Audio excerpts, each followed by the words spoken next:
POCSO കേസിൽ blogger അറസ്റ്റിൽ കാസർഗോഡ് ചിലമ്പാടി സ്വദേശിയായ മുഹമ്മദ് സാലിയാണ് കൊയിലാണ്ടി പോലീസ് അറസ്റ്റ് ചെയ്തത്. മംഗലാപുരം വിമാനത്താവളത്തിൽ വെച്ചായിരുന്നു ഇയാളെ പിടികൂടിയത്. ഹലോ ഗൈസ്, നമസ്കാരം. എൻ്റെ പുതിയ വീഡിയോയിലോട്ട് എല്ലാവർക്കും സ്വാഗതം. അപ്പം ഇന്നലെ സോഷ്യൽ മീഡിയയിൽ കണ്ടിട്ടുള്ള ഒരു ന്യൂസായിരുന്നു.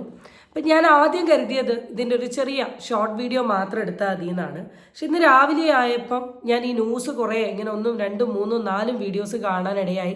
കുറേ ആൾക്കാരുടെ റിയാക്ഷൻ വീഡിയോസും ഞാൻ ഇരുന്ന് കണ്ടു. അപ്പോൾ എനിക്ക് തോന്നി അവർ പറഞ്ഞ പേഴ്സ്പെക്റ്റീവിലല്ലാണ്ട് എനിക്ക് എൻ്റെതായ രീതിയിൽ കുറച്ച് കാര്യങ്ങൾ ഈ വിഷയത്തെ പറ്റി സംസാരിക്കണമെന്ന് തോന്നിയെടുക്കുന്ന ഒരു വീഡിയോ ആണിത്. ആദ്യം തന്നെ എൻ്റെ ചാനൽ ആദ്യമായിട്ട് കാണുകയാണെങ്കിൽ സബ്സ്ക്രൈബ് ചെയ്യാൻ മറക്കരുത്. അതിൻ്റെ കൂടെ വീഡിയോ ഇഷ്ടപ്പെട്ടിട്ടുണ്ടെങ്കിൽ ഒരു ലൈക്കും കൂടെ കൊടുത്തോളി. അപ്പോൾ നമുക്ക് ആദ്യം ഈ ന്യൂസ് കംപ്ലീറ്റ് ഒന്ന് കാണാം. കാസർഗോഡ് സ്വദേശി Muhammad Sali social media star ആണ്. യൂട്യൂബിലും ഇൻസ്റ്റാഗ്രാമിലും അടക്കം ലക്ഷക്കണക്കിന് സബ്സ്ക്രിപ്ഷൻസും ഫോളോവേഴ്സും ഒക്കെയുള്ള ആളാണ്. 15 വയസ്സുകാരിയെ പീഡിപ്പിച്ച കേസിലാണ് ഇപ്പോൾ കൊയിലാണ്ടി പോലീസ് അറസ്റ്റിലായിട്ടുള്ളത്. പ്രതി 35 വയസ്സുകാരനാണ്. ഇയാൾ വിദേശത്തായിരുന്നു. അവിടെ നിന്ന് തിരിച്ച് വരുന്ന സമയത്ത് മംഗലാപുരം വിമാനത്താവളത്തിൽ വെച്ചാണ് പോലീസ് പിടികൂടുന്നത്. അപ്പോൾ ആദ്യം തന്നെ ഈ പെർട്ടിക്കുലർ വ്യക്തിയുടെ ന്യൂസ് കണ്ട ഫസ്റ്റ് ടൈം ഞാൻ പോയി നോക്കിയത് ആളുടെ ഒരു ഇൻസ്റ്റഗ്രാം പ്രൊഫൈലും യൂട്യൂബ് പ്രൊഫൈലുമാണ്. ആളുടെ യൂട്യൂബ് ഞാൻ ഈ സൈഡിൽ കൂടെ കൊടുക്കാം. 6 ലക്ഷത്തിന് മുകളിൽ സബ്സ്ക്രൈബർ ഉള്ള ഒരു വ്യക്തിയാണ് ഈ പെർട്ടിക്കുലർ ചെങ്ങായി. ആൾ കുറേ കണ്ടന്റ് ഒക്കെ ഇടുന്നുണ്ട്. ഫുഡിൻ്റെ വ്ളോഗിങ് ഉണ്ട്, അല്ലാണ്ട് കുറേ ക്രിയേറ്റീവ് കണ്ടന്റ്സ് ഒക്കെ ഇടുന്നുണ്ട്. അത്യാവശ്യം നല്ല ഫോളോവേഴ്സും നല്ല വ്യൂസും നല്ല ലൈക്സും ഒക്കെ കിട്ടിയിട്ടുള്ളൊരു വ്യക്തിയാണ്. അപ്പം ഇപ്പോൾ കുറേ ആയിട്ട് നമ്മൾ കാണുന്ന ഒരു സാധനമാണ് ഈ ഇൻഫ്ലുവൻസേഴ്സിനെ ഫുള്ള് പിടിക്കുക. ഇൻഫ്ലുവൻസേഴ്സ് ചെയ്തു, അത് പുരുഷന്മാരെ ഈ അടുത്ത മാമനും മോനും എന്തോ ഒരു ആൺകുട്ടീനെ ചെയ്തത്, ഇങ്ങനെ കുറേ സാധനങ്ങൾ പിടിക്കുന്നുണ്ട്. അപ്പം ഇതിങ്ങനെ 1, 2, 3 ഈ പുട്ടിന് തേങ്ങ പോലെ ഇടയ്ക്കിടയ്ക്ക് ഈ കേസ് വരുന്നുണ്ട്. അത് ഒന്ന് ചർച്ചയാവുന്നു, എന്നാൽ ചിലത് ചർച്ചയാവാണ്ട് പോകുന്നു. അങ്ങനെ പലതും ഇങ്ങനെ തെന്നി മാറി പോകുന്നു. പക്ഷേ എല്ലാ കേസും എൻ്റെ ശ്രദ്ധയിൽപ്പെടുന്നുണ്ട്. ഞാൻ ഇന്നേ വരെ ഒരു ഇൻഫ്ലുവൻസറിൻ്റെ ഇങ്ങനത്തെ വിഷയങ്ങളെക്കുറിച്ച് സംസാരിച്ചിട്ടില്ല. അപ്പോൾ ഈ ഒരു ടോപ്പിക്ക് കണ്ട സമയത്ത് എന്നെ അത്ഭുതപ്പെടുത്തിയിട്ടുള്ളൊരു കാര്യം എന്താണെന്ന് വെച്ചാൽ 35 വയസ്സുള്ള ഈ പെർട്ടിക്കുലർ വ്യക്തി ചെയ്തിട്ടുള്ളത് 15 വയസ്സുള്ള കുട്ടീനെയാണ്. ഇതാണ് എന്നെ ഷോക്ക് ചെയ്തിട്ടുള്ളൊരു കാര്യം. കുട്ടികളുടെ ഒരു മെൻറ്റാലിറ്റി എന്താണെന്നും ഈ പെർട്ടിക്കുലർ വ്യക്തിൻ്റെ മെൻറ്റാലിറ്റി എന്താണെന്നാണ് ഞാൻ ഈ സാധനം കണ്ട പുറത്ത്. ആദ്യം തന്നെ ഈ സോഷ്യൽ മീഡിയയിൽ ഉണ്ടാവുന്ന ഈ റീലോളികളെ, സോ കോൾഡ് റീലോളികളെ അല്ലെ കണ്ടന്റ് ക്രിയേറ്റേഴ്സ്, ഇവരിങ്ങനെ ഭയങ്കര അടിപൊളി ഫോട്ടോസും അടിപൊളി വീഡിയോസും ഒക്കെ ക്യാമറയുടെ ഇതിൽ കൂടെ ചെയ്യും. കുറേ എഫക്റ്റും ഫിൽറ്ററും കാര്യങ്ങളൊക്കെ ഇട്ടിട്ട് ചെയ്യും. ഇത് കാണുമ്പോൾ ഭയങ്കര ഒരു ഫാൻസായി കുട്ടികൾക്ക്. ഒരു 100-200 ഫോളോവേഴ്സ് അധികം കണ്ടാൽ, അല്ലെങ്കിൽ ഒരു 1 ലക്ഷം ഫോളോവേഴ്സോ അല്ലെങ്കിൽ ഒരു 10,000 ഫോളോവേഴ്സോ കണ്ടിട്ടുണ്ടെങ്കിൽ ഈ ചെറിയ പ്രായത്തിലുള്ള കുട്ടികളുടെ വിചാരം ഇവരെന്തോ വലിയ സംഭവമാണ്, ഇവരെന്തോ സ്റ്റാറാണ് എന്ന് കരുതി ഒരു ഓവർ ആരാധനയാണ്. ഇവരെങ്ങാനും ഒരു റിപ്ലൈ തന്ന തീർന്ന് ഫ്ലാറ്റ് ഇവരെ പടം വരയ്ക്കുക, എന്തൊക്കെ കാര്യങ്ങളാണ് ഈ പിള്ളേർ കാണിക്കുന്നതെന്നുള്ളത് ഞാൻ എപ്പോഴും ആലോചിക്കുന്നുണ്ട്. ഫാനാവും. ഇപ്പം ഞാനൊക്കെ വലിയ ലാലേട്ടൻ ഫാനാണ് എന്ന് കരുതി അന്ധമായി ഒരിക്കലും പാടില്ല. അപ്പം എനിക്ക് തോന്നുന്നു ഈ പെർട്ടിക്കുലർ വ്യക്തിയായിട്ട് അല്ലെങ്കിൽ ഈ പെർട്ടിക്കുലർ വ്യക്തിയോട് ഫാനായിട്ടുള്ള ഒരു പെൺകുട്ടിയെയാണ് വിവാഹ വാഗ്ദാനം ചെയ്യാമെന്ന് പറഞ്ഞുകൊണ്ട് ഈ വ്യക്തി ആ പെർട്ടിക്കുലർ കുട്ടിക്ക് വെറും 15 വയസ്സേ ആയിട്ടുള്ളൂ. ഇവനോ 35 വയസ്സ്. കോലവും നടപ്പും ഒന്നും കണ്ടിട്ടുണ്ടെങ്കിൽ ഒരാളും പറയില്ല 35 വയസ്സാണ്. ചിലപ്പോൾ ഈ കുട്ടി ഇവനെ കണ്ടാവും 35 വയസ്സ് പ്രതീക്ഷിച്ചിട്ടുണ്ടാവില്ല. അതാവാനും ചാൻസ് ഉണ്ട്. കാരണം ഈ ക്യാമറയിൽ കൂടെ കാണുന്ന മാത്രമല്ലേ ഉള്ളൂ. വേണ്ടി ലുക്കൌട്ട് സർക്കുലർ നേരത്തെ തന്നെ പുറപ്പെടുവിച്ചിരുന്നു.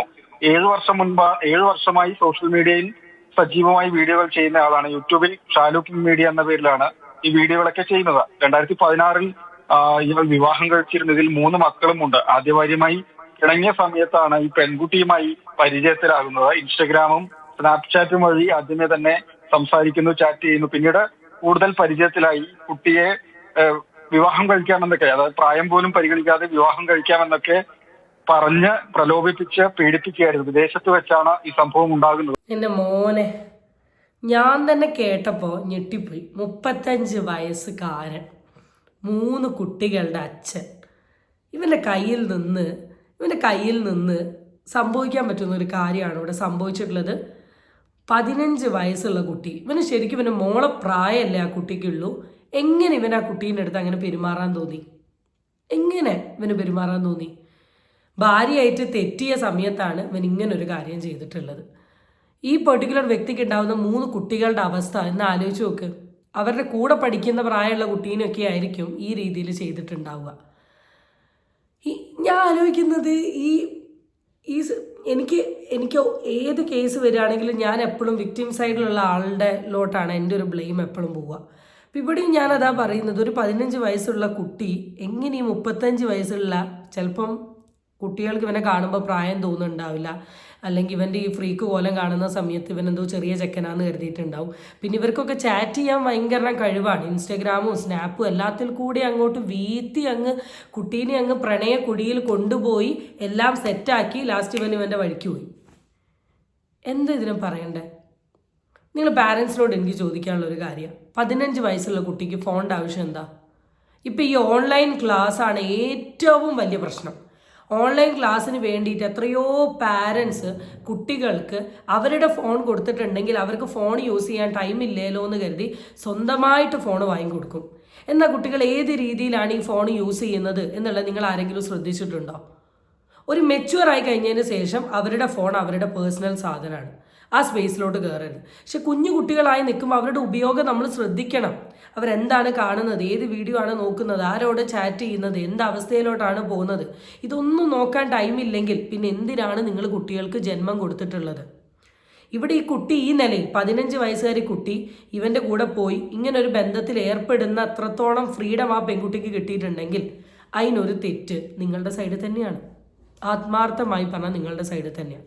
ഒരാൾ മെച്യൂർ ആവുന്നത് വരെ അവരുടെ പാരൻസ് അവരെ നന്നായി ടേക്ക് കെയർ തന്നെ ചെയ്യണം. ഇതുമായിട്ട് ഞാൻ പറയുന്നത്. അതിന് നിങ്ങൾ ഇനി എന്നെ തള്ള വൈബെന്നോ തന്ത വൈബെന്നോ വിളിച്ചാലും എനിക്ക് ഒരു പ്രശ്നവുമില്ല.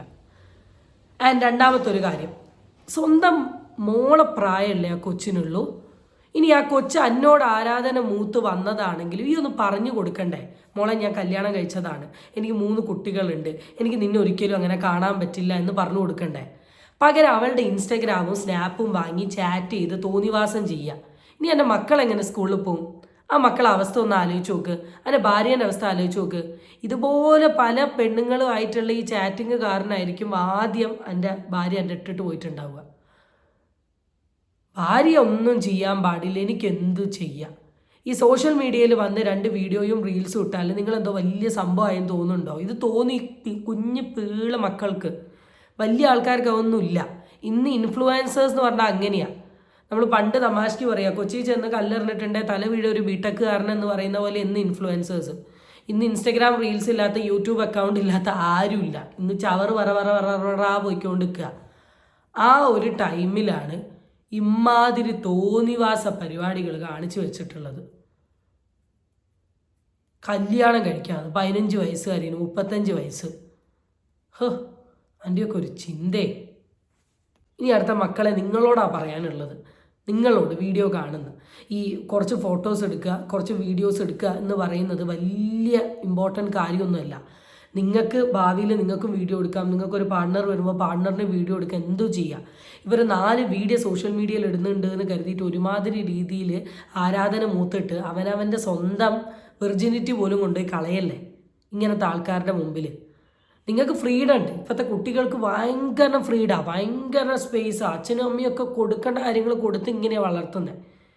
പച്ചയ്ക്ക് ചോദിക്കട്ടെ, നിങ്ങൾക്ക് ആർക്കെങ്കിലും ചെമ്പരത്തി വടി കൊണ്ട് അടി കിട്ടിയിട്ടുണ്ടോ? ചോദിക്കുക, ചെമ്പരത്തി വടി കൊണ്ട് അടി കിട്ടിയിട്ടുണ്ടോ? കിട്ടിയിട്ടുണ്ട് എനിക്ക്. നിങ്ങൾ ആരെങ്കിലും ഈ ടൈൽസ് കഷ്ണമല്ലേ, ടൈൽസ് കഷ്ണം, അത് ഫോണായിട്ട് ഉപയോഗിച്ചിട്ടുണ്ടോ? ടൈൽസ് കഷ്ണം. നിങ്ങൾ ആരെങ്കിലും ഈ ചിരട്ടയിൽ കുക്ക് ചെയ്ത് കളിച്ചിട്ടുണ്ടോ? ഈ ഇലകളൊക്കെ കട്ട് ചെയ്തിട്ടിട്ട്. നിങ്ങൾ ആരെങ്കിലും ഈ മണ്ണപ്പം ചുട്ടിട്ടുണ്ടോ? അറിയോ മണ്ണപ്പം? കക്ക് കളി അറിയോ? ഇപ്പോഴത്തെ പിള്ളേർ ഈ ലോകത്തേ അല്ല, വേറെന്തോ ലോകത്താണ് നിങ്ങൾ ജീവിക്കുന്നത്.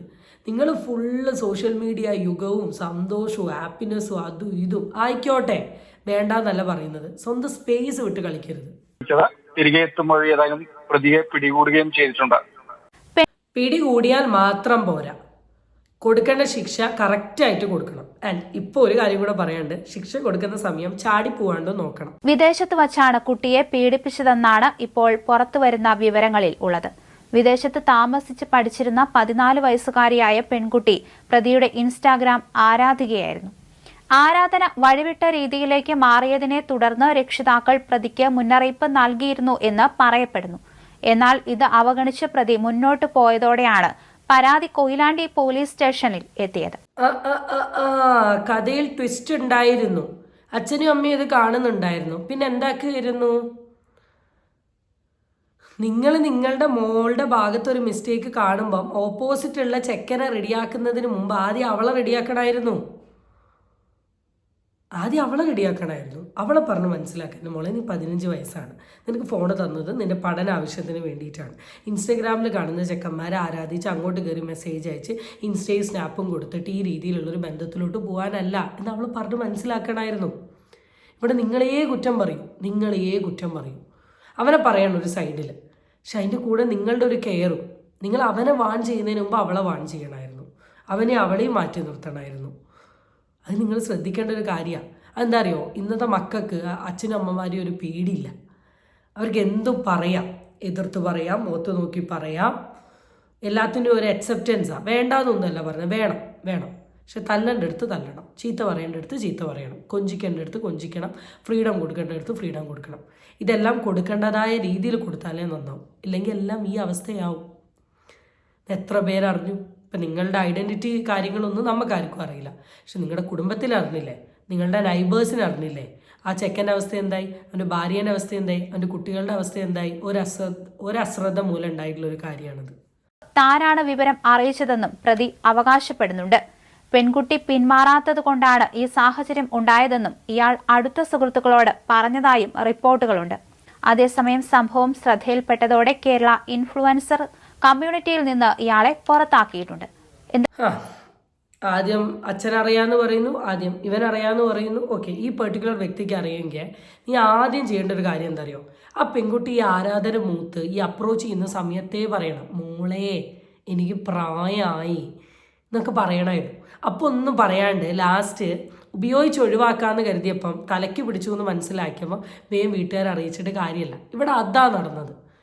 ആ പെൺകുട്ടീനെ ഇതിൽ നിന്ന് മാറ്റണം എന്നായിരുന്നു ഇൻറ്റൻഷൻ എങ്കിൽ ഫസ്റ്റ് ഡേ മെസ്സേജ് അയച്ച സെക്കൻഡ് ആ കുട്ടീനെ ബ്ലോക്കാക്കി ഒഴിവാക്കുമായിരുന്നു.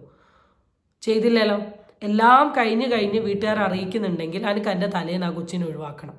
അതിന് വേണ്ടിയിട്ട് കളിച്ചൊരു കളിയാണ്. അപ്പം അതിൻ്റെ കാര്യത്തിലൊരു തീരുമാനമായല്ലോ. And next thing, influencers committee. എന്ത് കമ്മിറ്റിയാണ് ഈ ഇൻഫ്ലുവൻസേഴ്സ് കമ്മിറ്റി കൊണ്ട് എന്താ കാര്യം? ഈ കമ്മിറ്റിയിൽ കയറിയാൽ എന്താ കാര്യം? ഞാൻ കുറേ കണ്ടിട്ടുണ്ട്, മീറ്റപ്പ്, എന്താ ജങ്കോജപ്പ്, എന്തൊക്കെയൊക്കെയോ അപ്പുകൾ. ഒന്നും ആവശ്യമുള്ളൂ. Use this platform wisely. ബുദ്ധിപരമായിട്ട് ഇത് ഉപയോഗിക്കാൻ ശ്രമിക്കുക, ബുദ്ധിപരമായിട്ട് മുന്നോട്ട് കൊണ്ടുപോകാനും ശ്രമിക്കുക. അങ്ങനെയാണ് സോഷ്യൽ മീഡിയ ഒരു പ്രശ്നക്കാരനല്ല.